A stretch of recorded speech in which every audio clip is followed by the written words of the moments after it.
Hello guys, finally natapos ko rin yung project ko na kulungan ng manok. So ngayon guys, malaya na po yung mga manok na makapaggalagala dito sa loob ng kulungan. At feeling ko hindi na sila masyadong stress kasi malaya silang makapaggala at napakaluwang na kanilang pwedeng puntahan.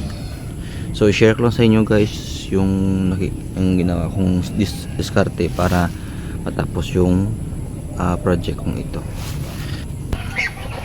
So yung screen na to guys, yung ginawa ko guys, tinahi ko sa pinakailalim, lagyan ko siya ng lubid na maliit at saka tinahi baga doon sa mga sa mga butas niya sa gitna.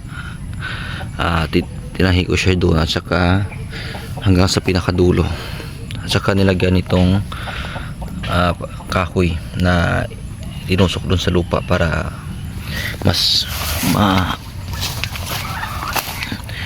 matindi yung hawa. Ayan guys, oh. Ayan ito, gawa lang siya sa kawayan guys. So ayan, oh. So hindi siya kasi yung mangyari dyan, hindi madaling makalabas yung mga manok. Hindi siya hindi na kayang isuot yung kanyang ulo dun sa ilalim, so hindi sila makalabas.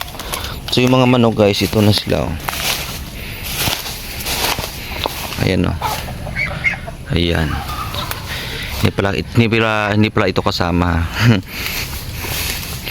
So yung mga manok guys, oh, malaya silang makapaggalagala dito sa labas. At tatlong inahin, pero yung isa kasi nangingitlog dun sa loob ng kulungan, hindi siya lumabas kasi kailangan niya bantayan. So ito yung tatlong inahin at saka isang tandang. So ito lang muna guys for the next few days or few weeks, dagdagan ko pa siya. So yun lang muna guys. So nakita niyo yung ginawa ko guys, yung sa pinakadulo nilagyan ko siya ulit ng lubid sa tinali sa kahoy para ma-stretch. Ayan, oh. Ayan, so hindi siya madaling hindi makalusot yung mga manok dyan. So tamang tama na yung 8 feet yung taas. Mas matangkad siya sa akin kasi 5'7" yung height ko, so hindi siya makadaling makalabas. So yun lang guys, at salamat po sa pag follow, like and share aking mga videos.